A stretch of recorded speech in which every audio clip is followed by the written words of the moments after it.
as you say, we talk about interdependence, climate, nothing more globally interdependent. So moving on, it is really now my pleasure to introduce our keynote speaker today, President Pat Harker. Really doesn't need that much of an introduction, but still we must acknowledge all that you've done and what you do for the community here at NetLive. So President Harker, as you know, is the 11th president of the Federal Reserve Bank and the chief operating officer there, but also he served on the Federal Open Market Committee. And prior to being at the Fed, President Harker was president of the University of Delaware, where he actually served, and a lot of people may not know this, in the business and economics faculty as well as engineering. And given his long history and real accomplishments there, prior to that, he was across the street, the dean at Wharton, once again holding positions in engineering and business as well. So his work over the years has really spanned these areas and been really influential. And the fact he's had some of the dialogue and conversations has been really immense. So President Harker, really is nice to have you here, and thank you for taking the time to be with us today. So look forward to the remarks.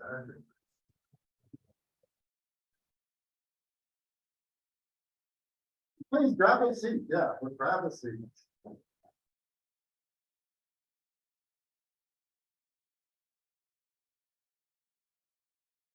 Well, thank you so much for allowing me to be here, and it's great to see you all here in University Citizen. George, we go back a long way. Fellow deans, fellow neighbors here in West Philadelphia when I was at Wharton. Really, this award is extremely well deserved, so congratulations. So I want to take a few minutes this morning to discuss the national economy, inflation, of course, monetary policy, and I want to then pivot a little bit and talk about an exciting new research initiative from the Philadelphia Fed. And then I can get to your questions. But, nothing about the Phillies, nothing about the Eagles last night. We'll skip all that for enough. Oh, there we go. All right. So I have to do something, though, before we get started, and that is give you the standard Fed disclaimer. The views I express today are my own and do not necessarily reflect those of anyone else on the Federal Open Market Committee or at the Federal Reserve System. So let's begin. Let's begin with the national economy, where there are signs that activity is decelerating. Credit card purchase data, for instance, indicate that consumer spending, which of course comprises around 70% of economic activity in the United States, is slowing, with services and retail leading the decline. Investment in housing has weakened, and even the boom in manufacturing, which has buoyed the economy through the pandemic, is starting to show signs of waning. After 2 negative quarters of GDP growth to start the year, the third quarter did see growth of 2.6%. Now, this growth, though, was largely due to strong exports. So in sum, the reopening boom we experienced as business came back to life after a pandemic-induced hibernation does appear to be pretty much over at this point. There is one glaring exception to this rather lackluster data set: employment. The job market continues to run extremely hot. The national unemployment rate is 3.7%, and we still have more than 10 million unfilled jobs. All which is to say, one economic category has certainly not suffered, even as other sectors have slowed. Help wanted signs, you see them everywhere. We continue to see them. But now to inflation, which remains far, far too high. As you know, the Federal Reserve's long-range target is 2% annualized inflation. And right now, annualized PCE inflation, including food and energy, stands at 6.2%. Prices were up 0.3% in September from just the month before. Moreover, inflation is widespread throughout the economy, with numerous categories continuing to register hefty increases.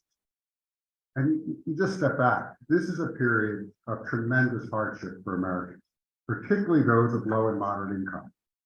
I find it particularly alarming that we're seeing a rapid price increases in life's true essentials, like food, rent, healthcare, and gasoline. The bottom line is we cannot have a well-functioning economy with high inflation, particularly if high inflation expectations get embedded. To make the economy as efficient as we can in the long run, we have to get on top of inflation. And we are committed to bringing down inflation. To do so effectively, we need to understand that. We need to step back and understand what caused this. A global pandemic, a war in Europe, a fiscal and monetary policy, those decisions that have combined to limit supply and boost demand. The result has been inflation running at 40-year highs. Let's pull those apart a little. Let's parse this. Let's begin with constraints on supply. COVID-19 pandemic lockdowns have badly damaged supply chains. We all know about semiconductor shortages, which have limited supplies of everything from new cars to washing machines. These shortages persist, owing largely to China's zero COVID policy. But the pandemic has wrought shortages in more obscure items. A major auto company, for instance, was having a hard time securing enough of its trademark emblems, which in turn slowed down the shipment of new vehicles. Russia's horrific invasion of Ukraine, has further choked supply. After Vladimir Putin's forces invaded Ukraine, shipments of grain and fertilizer fell, pushing up food prices. The decline in Russia's energy exports have helped fuel the rise in energy prices, causing an energy crisis in Europe and the UK. Gas prices, of course, have spiked here, then they fell a bit, and now they're back up again. OPEC Plus has further compounded our problems by announcing it will cut production, even in the face of elevated prices. Now, we know that gas prices are incredibly important to consumers and responsible for much of the decline in consumer sentiment. U.S. government policy. Certain U.S. government policies have contributed to our supply side. Now, I have to double down on my disclaimer. While I remain neutral on the overall wisdom of each of these policies, their effect on supply is undeniable. The federal government applies tariffs on everything from Chinese-made television to Canadian lumber. Our immigration policy, such as it is, has resulted in a more than 2-year pause in legal immigration. As a result, we have about 2.5 million fewer workers than we would have had we remained on trend. All of these supply constraints have been accompanied by robust demand. For one, as I indicated earlier, our labor market remains hot. That means Americans are earning paychecks, even if their relative value is declining because of inflation. Not surprisingly, low unemployment rates have produced significant upward pressure on wages. In many regions, smaller employers with thin margins are having a hard time filling entry-level jobs. We've heard from community bankers who can't compete, for example, with larger banks for jobs like tellers. Fiscal policies added to demand. The federal government pumped around $6 trillion into U.S. households during the acute phase of the COVID-19 pandemic through programs like mortgage forbearance and student loan forbearance. In fact, the amount of fiscal support provided by the federal government was significantly larger than the aggregate decline in GDP triggered by the pandemic in the first place. And that aid was also dispersed in a largely untargeted fashion. Now that's understandable. I think we need to step back and think back to that time. It's understandable. We were in the middle of a full-blown pandemic, and the federal government needed to get money out the door. But it's clear that policies like these contributed to high levels of demand. And finally, there's us, expansive monetary policy. We kept the cost of capital low, which stoked demand.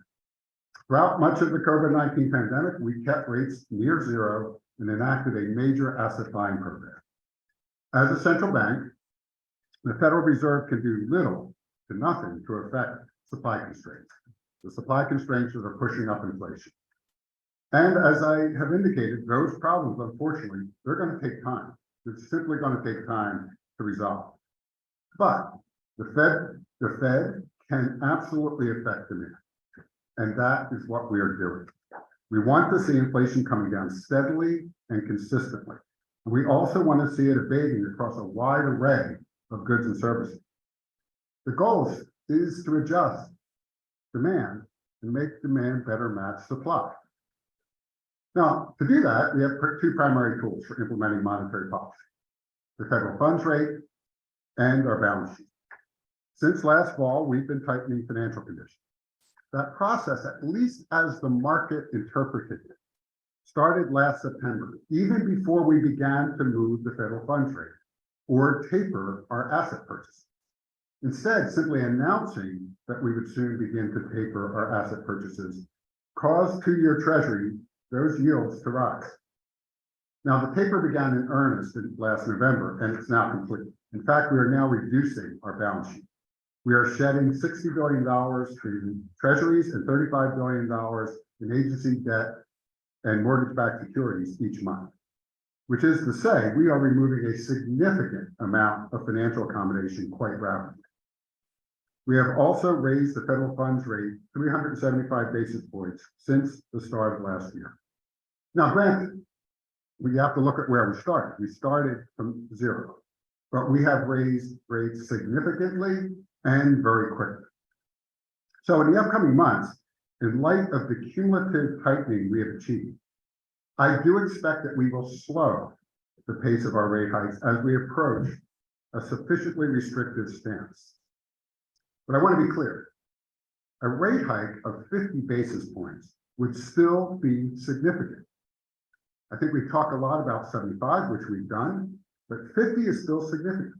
Since 1983, the FOMC has increased the target for the federal funds rate a total of 88 times. And of those, 75 were hikes less than 50 basis points. Now, at some point next year, I expect we will hold at a restrictive rate for a while to let monetary policy do its work. Because it's going to take time. It simply takes time for the higher cost of capital to work its way through the economy. After that, if we have to, we can always tighten further based on the data. But we should let the system work itself out. Come on in, come on in. Now, again, we just need to recognize this is going to take time. Above all, I want to stress that we must remain data dependent and flexible in policy. What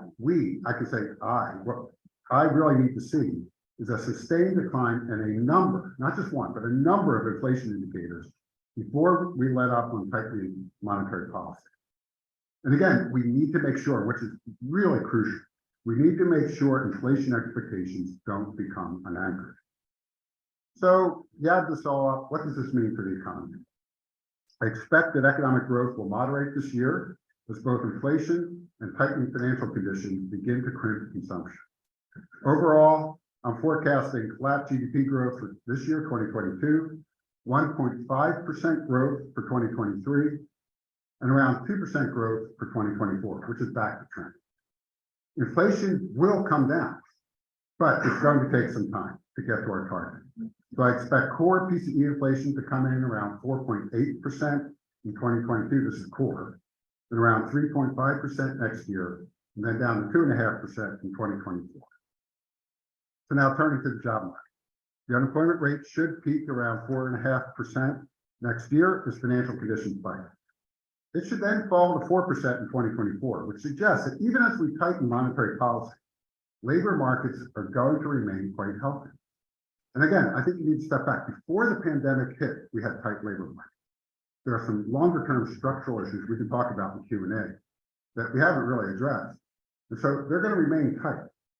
And we've heard, for example, from manufacturing contacts, that given how hard they've worked to staff up during the pandemic and to keep their workers, they are extremely reluctant to cut jobs, even as the economy slows. So this may be an unusual period of time where even if the economy is slowing down, people may hold on to their workers longer than they normally would, just because things are so tight. So actually, this gives me confidence. It gives me confidence we can bring inflation under control without doing unnecessary damage to the labor market. And I think our resolve is strong, and our goal of stable prices and maximum employment is absolutely achievable. Let me, in the remaining minutes I have here before we switch to Q&A, I'd like to describe a really exciting new initiative from the Philadelphia Fed called the Anchor Economy Initiative. Now, it's fitting that I'm actually talking about this here in University City, because this place exemplifies the Anchor Economy Initiative. It perfectly exemplifies it.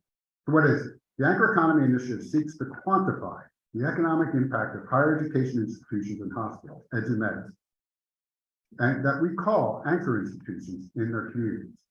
And I think this is really important, vital work. Anchor institutions are often the largest employers in their regions. They're the producer of talent and other that they need, other businesses need, and they lay the foundation for durable economic growth. They also have another characteristic, an important characteristic that other institutions don't. For one, even though they've made sizable leaps in their use of technology in recent years, especially during this pandemic, the COVID-19 pandemic, higher education institutions and hospitals are physically embedded in their communities. They are here physically. In fact, it's one of the reasons we call them, of course, anchor institutions. Unlike corporate headquarters, manufacturing facilities, or sports teams that can pick up and move, higher education institutions and hospitals, they tend to stay where they are. Hospitals and higher education also tend to be labor intensive, meaning again, they're often one of the largest employers in their regions. Eds and Meds also serve as a bulwark against the vicissitudes of the business cycle. Enrollment in colleges and universities, for instance, is countercyclical. And meaning that when the economy slows, usually more people go to school, boosting anchor institutions. Hospitals are often, as well, recession resistant. After all, people requiring medical care, no matter how the local economy is faring, they need to get it, and so they do. All of which suggests that regions with strong anchor institutions may, and I emphasize may, have more durable economies than those without. And in recent years, we've seen anchor institutions take an increasing interest in building up the areas they serve. And this is a perfect example here at Drexel to talk about this. They're typically critical partners in community development initiatives. We've seen more hospitals and universities invest in neighborhood economic development, boosting local commercial corridors, seeding residential real estate development, and building neighborhood amenities. And again, I think just living here in University City, you see that firsthand. Anchor institutions' impact goes beyond the immediate. This is a key point that I really want to stress. Fundamentally, anchor institutions stimulate growth through innovation, commercialization, new venture formation, and talent attraction. In that sense, they can drive long-term economic development and growth. And again, we see this here in Philadelphia all the time. The talent and research coming out of our universities and healthcare systems, they've led to the creation of a booming biotechnology industry. You just see this everywhere. Which is to say, anchor institutions are not only often the largest employers themselves in the region, they're also producers of talent that other businesses need. But let's not sugarcoat things, though. Let's not sugarcoat it. Eds and Meds are both being radically disrupted by technology, demographic shifts, and increasing costs. As I alluded to earlier, the COVID-19 pandemic accelerated both telehealth and remote learning. This has certainly created opportunities for healthcare systems and universities to expand their markets, but it also loosened the place-based nature of their services. All of a sudden, these anchors are quite frankly a little less anchored. Demographics are another downside of this, though with disparate impacts for universities and hospitals. With falling birth rates, fewer 18-year-olds are heading to college, and even fewer will enroll in the future, especially if immigration rates remain depressed as they are now. The demographic shift is most apparent here in the Northeast and Midwest, which also happens to have higher concentrations of colleges and universities.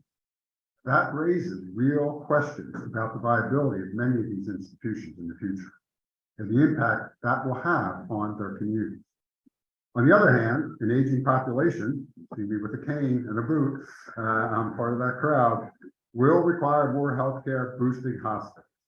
Even here, however, the picture is mixed, as many hospitals, particularly rural hospitals, have closed over the past few years.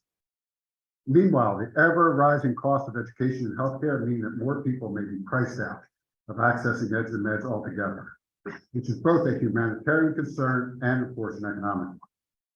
That is why, when you add all that up, that is why at the Philadelphia Fed, we developed what we call the Anchor Economy Dashboard, a new tool that quantifies the impact of higher education institutions and hospitals on more than 500 regions across the country. So it's very granular data. For each of these regions, the dashboard calculates the total number of jobs, direct, indirect, or induced, supported by local eds and meds institutions.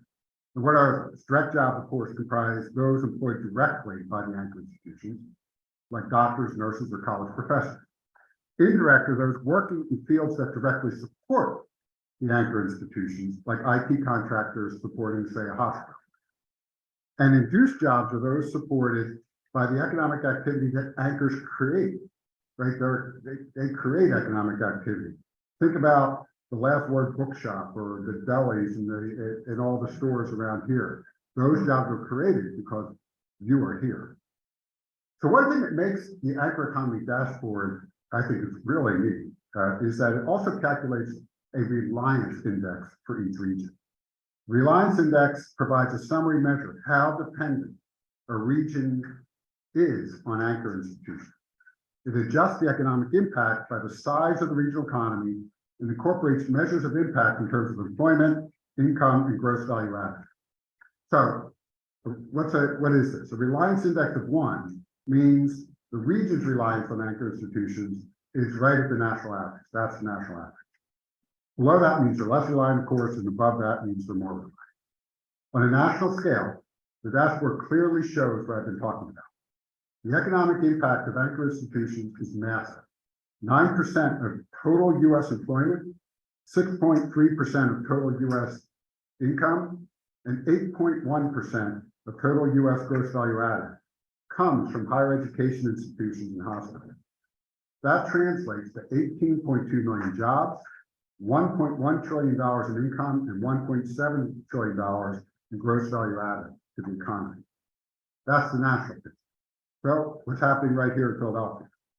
Here in the Philadelphia region, the total economic impact from anchor institutions is more than 495,000 jobs, $33.8 billion in income, and $51.4 billion in gross value added. That's nearly 13% of the region's jobs, 8.4% of its income, and 11.4% of its gross value added. All told, that amounts to a reliance index of 1.39, indicating that our region is more dependent on anchor institutions than, of course, the U.S. average. And you can play with this. You can compare different regions. You can look at, for example, Ithaca, New York is very high on the reliance score, as you can imagine, because there's Cordell, and basically they are the main game in town, and other areas that are not. And so I urge you after today's program, not now, to go to our website, philadelphiafed.org, to delve into the dashboard. Again, we have data on 524 regions, and you can really compare. What I found interesting is when I looked at comparable cities to Philadelphia, there were some of the usual suspects we think about, but there were some that showed up, and I encourage you to look at this. They were not in my mental set that I would compare Philadelphia to. So it starts to get you thinking and a conversation about what's going on. That's what we're trying to stimulate with this work. And there's lots of work that we think about going forward. For example, is a high reliance score a good or bad thing? Well, it's going to depend. You know, if you are a small rural community with a hospital with a high reliance score, that may not be a good thing. In Philadelphia, it could be a good thing. So we're trying to figure out what it really means in terms of economic growth, and so that we can help policy planners use this tool to think about what's right for their region. So again, I really want to thank you for allowing me to be here today. And George, congratulations again. Thanks.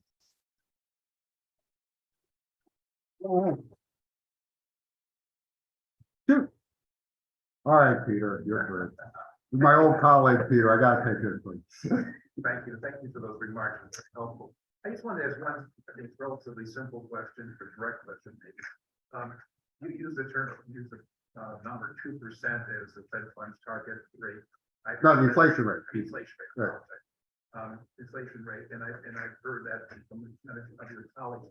And I'm just wondering, is there any discussion about perhaps some structural changes in the economy in the last number of years that might make that number either too low or too high? I would suspect if I was to bet on it, I would say it may be a little bit too low for what we might. That's a really good question. So everybody heard the question? Yeah. Okay.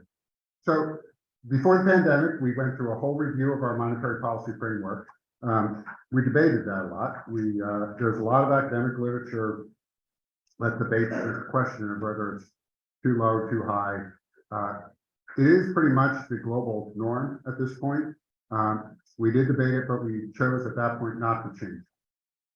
That doesn't mean it's never can be changed. But again, triple down on the disclaimer. For me right now, it's not the time to do it. We need to get inflation under control. What under control means for the markets and for the American people is 2%. That's what we've committed to. That's what we've got to do. Right. Now, going forward, those academic debates will continue to rage. Maybe it is too low. Maybe, people are all over the map on this. We'll go through yet another, in the next couple of years, another review of our monetary policy framework. And I think that will be on the table, again, as a point of debate.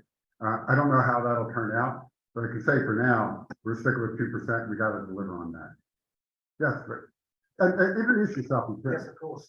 Thank you, President Parker. Stuart McIntosh with the Group of 30. I want to take you a little bit out of what you talked about and ask a question about the participation rate. Yeah. Because the participation rate, as you know, in the US has been very low, much lower than other developed countries like Canada and in Europe and in Japan. What should we do, or how should we think about that? Because we've got billions of people who are not returning to the workforce when we need them to do so. That's a really, really good question. So one of the areas that all the Federal Reserve banks that doesn't get a lot of attention, that I'm particularly proud of here in Philadelphia, is our community development function. And the reason I bring that up, it grows out of the Community Reinvestment Act and our mandate to regulate banks around CRA.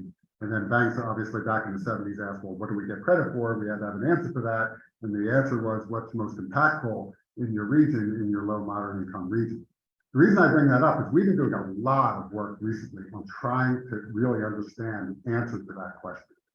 And the answer is, back to what I was saying earlier, there are structural impediments in the US economy that exist in a variety of them that hold back labor force participation. One that we actually took on, and we have what we call research and action labs, where we work with the local community and do a deep dive on a problem in that community, but we think there's a canonical problem. There's a problem that's more general across the US, and trying to come up with solutions. The first one we took on was Northeast PA, the Scranton, Wilkes-Barre, Hazleton area. There were jobs, logistics jobs, truck repair jobs, and so forth out on the highways. But the low-income communities that were living in Scranton or Hazleton did not have access because they didn't have a car. And the transit systems were not coordinated in a way that, especially second and third shift, they could get there. Fast forward, there's now an organization there called NEPA Moves, Northeast PA Moves. It's a combination of the business community, the philanthropies there, the transit agencies solving this problem and getting people the transportation. And we see this here in Philadelphia, and why, for example, there's lots of jobs, retail jobs in King of Prussia, but it's very hard to say go from North Philadelphia to King of Prussia to take that job, right? So transit and transit access and housing is related to that, because if you can't live near a job, then you can't, or you can't get to the job, you don't have a job. The second one we're doing right now is with the state of Delaware. So it's a partnership that we're convening through our research. It's the Chamber of Commerce in the state of Delaware, the Department of Education in the state, and the major philanthropy addressing the child care issues. Because the issue is prime-age males, while not back to where they were pre-pandemic, are close. Prime-age females, not. And the reason is very simple in many ways. It's $20,000 per kid per year for childcare in Delaware. If you have 3 kids, somebody's probably going to stay home. But that's 60 grand, right? Net of taxes that you would need to support that. So we need to come up with answers for dealing with that. And so it's a whole host of what I would call infrastructure that's needed to get people back to work, whether it's transit access, healthcare access, you name it. You know, and so we have a whole effort, and I would encourage you to go to our website and look at it's called the Economic Growth and Mobility Project, EGMP, which is a whole effort devoted to trying to address these fundamental structural problems we have in the US in the labor force. And the other one, of course, that we spend a lot of time on is the last impediment is the skills mismatch. That people don't have the skills necessary for the jobs that are there. And what we are calling occupational opportunity occupations. So these are jobs in particular that we're focused on that don't require a 4-year college degree, where you can make above median wages. So these are middle-class jobs that don't require a 4-year college degree. We have broken that down again by region. We know what they are, and we know where they are. And the other thing we've done, so you can go on our website and actually see what those are in this region. We also have built a tool that I think is very powerful called the Occupational Mobility Explorer. You can go on there, or a planner can go on there, a government official, and say, what are the skill sets of the people in my community?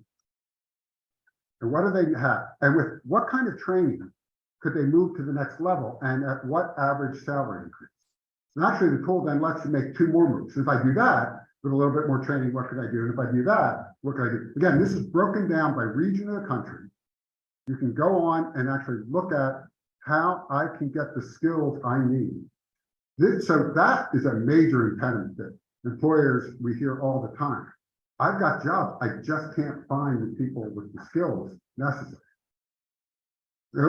So look, we've got a problem. I mean, especially for the students here.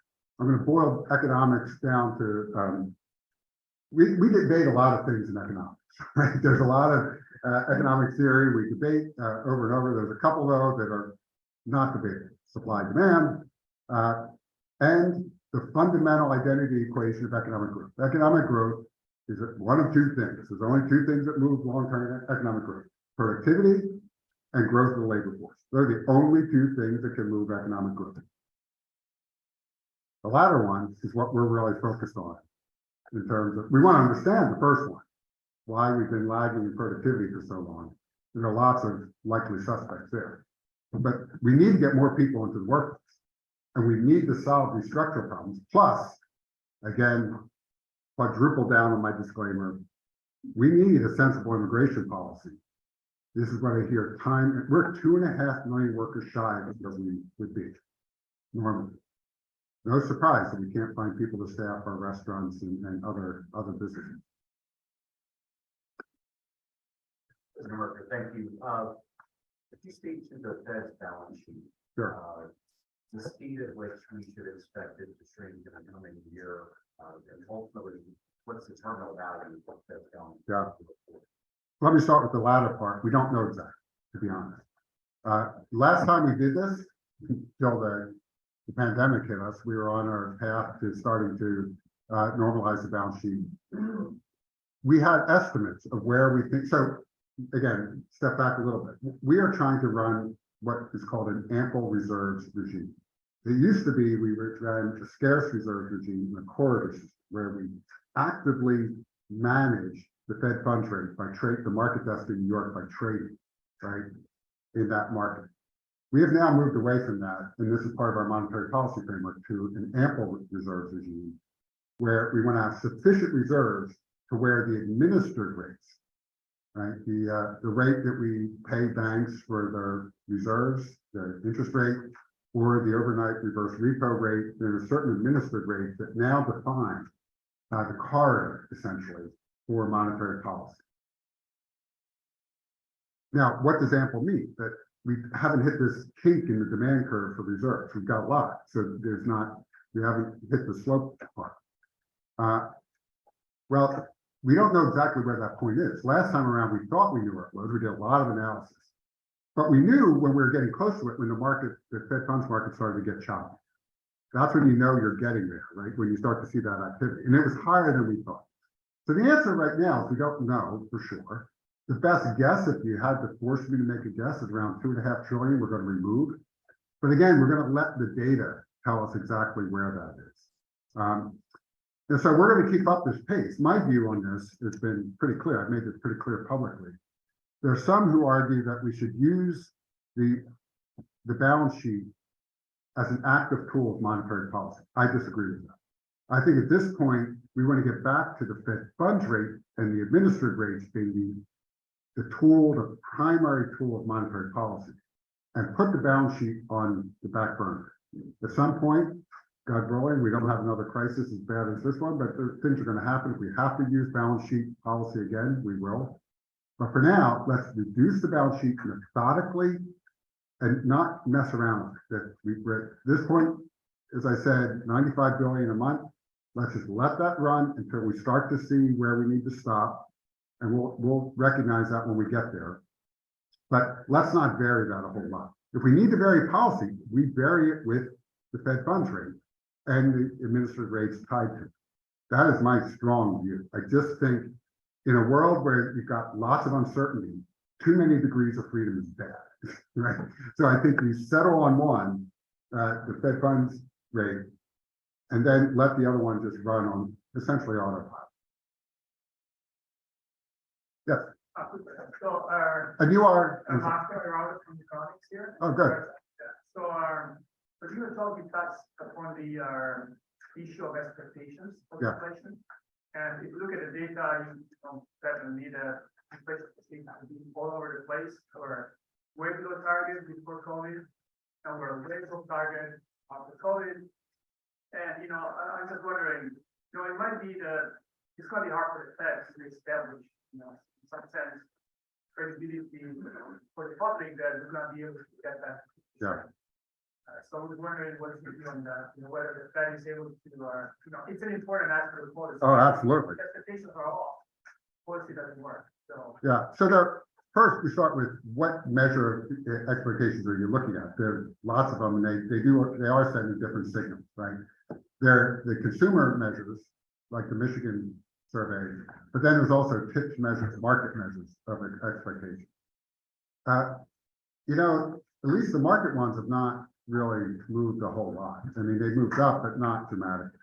I think on the consumer side, I think we will start to see those come down. We're seeing some early signs. Again, and there are multiple versions of those too, right? So while it is a concern, I am not yet at the point where I'm overly worried about, because I think we're moving in the right direction.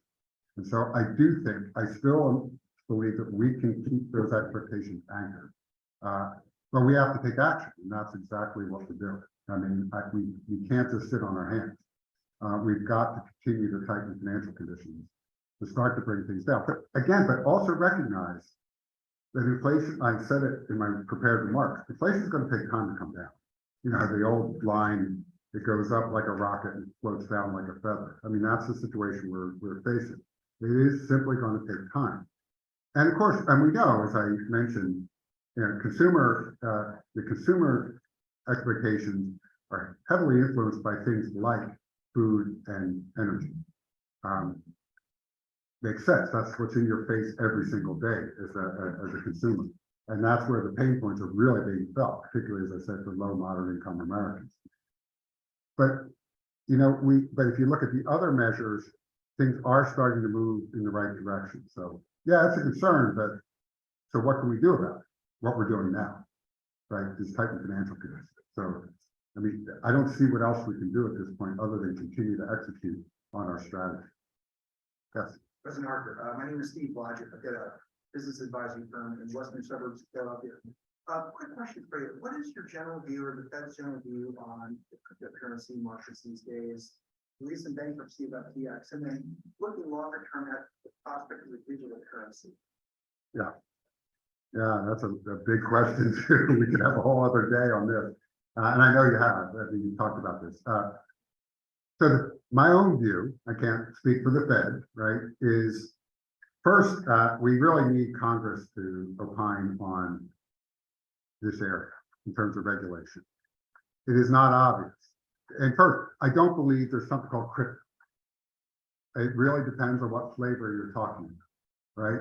So if you have stablecoin backed by assets, like treasuries, that's one thing. If you have stablecoin backed by an algorithm, another thing. If you have a cryptocurrency not backed by essentially anything, you got something else. And so is it a commodity? Well, it kind of looks like that in the case of the latter one I mentioned, in some ways. Is it a money market? Yeah, it kind of looks like that if it's asset based, right? You're investing in treasuries. Or is it actually a currency? I mean, so this debate is going to rage in Congress. Congress is going to have to weigh in on this because you have 3 different federal regulators who could all play a role in this, depending on what you define it as. So I think definition here really, really matters. And again, my own 2 cents is we're not going to come up with a single definition that covers everything. It's just not possible, right? So we're going to have something so that has to happen. Immediately, what are we worried about? Is it running a potential risk for financial stability in the economy? At this point, we don't see that because it's just simply not large enough. Is it going to hurt those investors? Absolutely. I mean, it is a painful and tragic experience for them. But in terms of overall pain on the economy, it's just not big enough to matter at this point. So my own view is some of this needs to play out. Congress needs to weigh in on this and decide who's the regulator for which slice of the crypto world. And then that raises the question of central bank digital currency. As you know, this is an area of active debate at the Fed. We're continuing to experiment with what it would look like if, in fact, we chose to implement. Canada has done a similar thing. They've got basically on the shelf a model. Other central banks have been experimenting as well. I think that's the appropriate role for us. And I think there's still an active and important debate about what are the use cases for that. We are launching a real-time gross settlement system, FedNow, a kind of real-time payment system that will be coming online here soon. And with that in place, what are the use cases for us that doesn't cover, that a central bank digital currency might cover? That's the kind of thinking we need. We've not settled on any of that. And I would say in my own mind, I've not settled on this yet. I think we need to let some of this play out a little bit. Thank you. Yes. Thanks, Dr. Harker. I'm Diane Mangus with Truist Foundations and Endowed Specialty Practice. I wonder if you could clarify the concept of the lag with monetary policy. Good question. It was in the statement, and I think most of us thought, okay, this means that the Fed is maybe willing to wait. As you said, next year there'll be a point where you can reassess. But then the narrative that followed with Chair Powell's prepared remarks seemed to confuse me. And I just wondered what your thought is on lag, allowing the lag to work. So if you whip out your macro book, pick your favorite macro book, 12 to 18 months, right? That's what everybody said. Not obvious, it's still 12 to 18 months. I think that's what Chair Powell is trying to convey. It may be that the transmission is faster through the economy than we traditionally thought. We don't know that for sure, right? Because it's playing out in real time. But in my mind, and again, just for me, it feels that way. I mean, the financial conditions tighten very quickly, even upon expectations of us doing something that has trickled. I mean, clearly the housing market is hit, but there are competing forces here. So take the typical textbook scenario. The Fed raises rates. The interest sensitive parts of the economy take the hit first, housing and auto. Housing clearly is taking a hit. Auto, not so much right now. Why? We have this backlog of demand because of supply constraints that we're still trying to fill. So auto manufacturers are still, having personally just purchased a new vehicle after waiting a year and a half, there was no bargaining, right? Zero bargaining. If you don't want it, that there's somebody else in line. So that's where it's confusing right now, because just start with the interest sensitive parts of the economy. So we don't really know. my sense is it's gonna happen sooner than, say, the typical 12 to 18 months. But exactly how much, I don't know. That's why I think we just have to act, but act with a little bit of caution and not thinking we know all the answers to these questions, because we simply don't. Yes, What's your, Sean Heberling with Marin Street Capital. What's your attitude toward the level of federal debt, the impact of Yeah. the dramatically increased interest rates, interest expense to the government? And Yeah. how that interplays with fiscal policy? yeah, I mean, so I'll quintuple on my disclaimer. This is not in our wheelhouse, obviously, but look, this has been a long-term structural problem in the US as well, that we've, there's two solutions to it, right? Grow yourself out of it or cut expenditure or raise revenue. That's all you got. Or, I mean, I'm a pretty simple guy. I mean, at the end of the day, there's only a few things you can do. It'd be great if we could grow ourselves out of it. But again, the long-term growth, we've been getting 2% GDP growth now for a long time. That's been our trend. To think that somehow that's going to dramatically accelerate, it'd be great. But I personally wouldn't bet on it, right, as a policymaker. So that leaves you with only two other things to do: cut expenditure or raise revenue. On the expenditure side, and this is particularly for the students, that I think everybody I think here knows it, 80% of the US budget is defense, entitlements, and interest on the debt. Pareto's law, that's the 80%. And so we can debate a lot of things, but they're the three big ones. And if you don't address those in some way, shape, or form, you can't cut expenditure, right, in a meaningful way. Again, that's up to Congress and the administration to decide how to do that. But I think you just have to keep reminding yourself, that's the three things that matter. They are the three things. Or you raise revenue, which again is in the hands of Congress. They have the power of the purse. That is their job. So I wouldn't opine on that. But what does that mean for us? We have to take that as a given at the Fed, right? Whatever the fiscal side of the house decides to do, we just have to live with it because we are not in charge of that, and we have to act accordingly. So at this point, that is what we're trying to do, is to try to get inflation under control. But again, back to my prepared remarks, we added a ton of money into the US economy, $6 trillion. But again, we're going to have lots of articles and dissertations written about this. I get that. But you have to put yourself back into the mindset of where we were. This is a global pandemic. We were frightened. Globally, not just in the US. We were frightened. We also learned this lesson from the previous episode in the Great Recession, where we undersized the fiscal response. I mean, the consensus clearly within at least the academic community is that we undersized that response. So there was a push, I think, on the fiscal side naturally to do more, to make sure we didn't undersize. Did we do too much? It was untargeted in many ways, as I said. I mean, mortgage forbearance was given to everybody without really, without question. Student loan forgiveness was given without even asking, it was just given. And there are a lot of other things we did, which again, we did for a variety of reasons. I'm not critiquing those. But I think one of the things I take off of this, and this is, I'm going to put my nerdy engineer hat back on, take my economist hat off for a minute. I think, also uncovered, what did the pandemic uncover?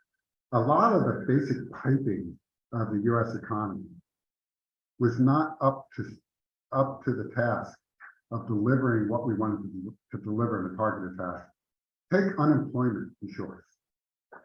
Most of the state's unemployment systems were incapable of targeting exactly the money to who needed it the most. You just couldn't do it. The system just didn't let you do it. Even if the policymakers said, do it this way, couldn't do it. It's just not possible. So what did we do? We just gave money to lots of people, right? Because we didn't have the plumbing. this is boring stuff. You don't win elections on saying, I'm gonna fix the IT systems in the unemployment office, right? This is not something, but it is the critical, I'm just using that as one example, the critical infrastructure. I mean, this stuff, my wife's an old COBOL programmer. The students here are like, what's COBOL, right? It's a language that it's like Latin. It's still around, right? Because we keep it alive. But these systems are so old that I think we need to step back and say, what are the things, the key things we need to make sure of that are in place? That keep the economy running efficiently, and we're able to target to where we need the money to go when it needs to go there. I think we need to step back and do a little after action report at some point and really try to understand. Yeah, that's a nerdy engineering answer, but I think it's important. Yes, George. So this is the class, the student academic year 22-23 students are getting ready for jobs in 2023. Is there any prediction about the labor market for the graduates of universities in the United States, given that the economy might be soft, or are there any structural issues that our graduate students need to know before they enter the market? But I think it depends on the industry. I mean, right now, obviously, a lot of the big tech firms, the FANGs, are laying people off, but there's still tremendous demand for IT talent, right? So I would encourage students, by the way, if you want an exciting public service IT career, come to us. We hire lots of IT people every year. We run major payment systems through the US economy. So, I mean, there's still a lot of demand for IT talent, even if you see the layoffs happening in these large firms. There's still tremendous demand. And so I think it depends. Generally, it's still a really good market for people coming out of school.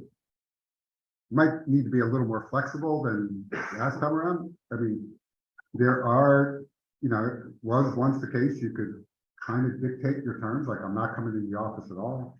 And I want this, and I want this, and I want this. Well, those things may be softening a bit in terms of your bargaining power. So be flexible, right, in terms of what you're asking for. But I still think it's going to be a pretty good year this year for the students coming out of university. Yes. Jason Pride, CIO at Glen Mead here in town. If we were to look at like a year, I think you said your expectation is 1.5% growth. In That's about 3.5% inflation. So say we're in a situation that growth is a lot slower or maybe even negative at that point in time because of the faster impacts of the monetary policy, but inflation because of these other pressures is actually remaining stubbornly high. Yeah. Maybe closer to 5%. Something that's meaningfully above the target of the Fed still feels the pressure. How do you think the Fed ends up squaring that circle? Yeah. Again, I can't say the Fed, just me. And, you know, I think a lot of it will depend on the exact circumstances we see. You know, I'm not a big fan of just basing policy on a couple of headline numbers, right? But you're really, for example, on inflation, it could be 3.5%. But I really am a big fan, and our research team is a big fan of looking at the distribution of inflation across all the goods and services in the US economy. So imagine lining up on the x-axis, right, 10% inflation, but you know, just buckets, and then bundle all the goods and services of which ones are getting, you know, above 5%. So we are starting to see that right tail shrink. We are starting to see it move. So it's not just a headline number. Is it starting to pull in to some more meaningful, reasonable inflation number, I would say, than where we are now, which is highly unreasonable. I mean, it's really bad. So I think it's not just, that's why I say I don't like just looking at a number like that. But there is no question that we need to continue. We don't have to get exactly to 2. I think the idea that we're going to stop when we get to 2 exactly, that doesn't make sense, right? Because the numbers are fuzzy. We don't measure inflation exactly, precisely. As long as we're moving consistently and meaningfully to collapse inflation down, I think, again, we can continue to raise as we need to, but also pause when it makes sense along that path. I just don't think we need to go way up and then go, whoops, we're at 2%, then way down. That doesn't make sense to me policy-wise. So I don't want to look at one number. I just think that's a dangerous place to be in terms of the policy mix. That said, we know that the impact, and this is the difficult part, right? Particularly for low-income communities, inflation hits them the hardest and unemployment hits them, right? That's the balance that I keep in mind, is finding a place, and I think we can get there. I still think we can get there, where we minimize that impact, right? That we can get inflation starting to move in the right direction, getting it under control, without doing significant damage to the labor market. Why do I think that? There's still a lot of demand for labor all across the U.S. economy. I mean, tremendous demand for it. I mean, you just see it, just go to any restaurant. You can't get in there on certain nights of the week because they just don't have staff, right? So we still have lots of demand. This is what's unusual. This is not a period where the labor markets are softened that much yet. They just haven't. And we're still seeing that demand. They're going to soften, and we want to see it soften a little bit, but from a very high level with 10 million unfilled jobs. So we're going to see that will come down first, and it is starting to come down, right? It's starting to tick down in terms of the number of unfilled jobs. We naturally see companies pull back on it. So that's the balance we need to pull off. I still think it's possible. Time for one more? One more. The boss is asking a question, George. I'm sorry. So, Kennedy, if you like this question, it's from the GIC. If you don't, it's for my part. We seem to be at that point in the rate hike cycle where pressure starts to come from the outside on the Fed. Yeah. And the question is generally about central bank independence globally. But could you speak to your own personal view of the Fed's independence, where it is today, anything changing, and how should we think about the independence of the Fed going forward? So Fed independence, central bank independence is absolutely critical. We know this throughout economic history, right? How things, and we see it playing out. I won't name names, but certain countries right now where this is not the case. It is a dangerous place to be. It almost never ends well, right? So we know we've got to defend independence. And this is where I think the beauty of the Fed system, even though it's this great compromise that was created in 1913, this crazy system of a decentralized central bank actually works, right? I am not a political appointee. I am not an employee of the Federal Reserve System. I am an employee of the Federal Reserve Bank of Philadelphia. I report to my directors, not to Jay Powell. People ask me, Jay Powell's your boss. No, he's not. But technically, my boss is my board of directors. This gives us, the 12 Reserve Bank presidents, a level of independence that I think is absolutely critical. And particularly in periods, which are complicated, like now. It gives us a pulse of the economy in a way that I think other central banks don't have because we're out in the communities. And it gives us this level of independence that at this point in time, like many periods we've had in the past in the American economy, where it's very important for us, particularly I would say the Reserve Bank presidents, to speak our mind about where we think policy needs to be and do that in a very independent, apolitical way. I mean, I'm fully committed to what Congress has asked us to do, our dual mandate, and that's what we need to deliver on to the American people, full stop. And look, we know the old argument, and people have said this, you know you're doing it right when people on both sides are kind of yelling at you, and that's okay. I mean, as you know, I've had previous jobs, I've been a university president, you get yelled at a lot as a university president. And so this is not, I'm not unaccustomed to this, but I think it's important to stand your ground and do what you believe is important for the long run for this economy. And that is what we're trying to do. Thank you. We want to thank you very much for this. Thank you.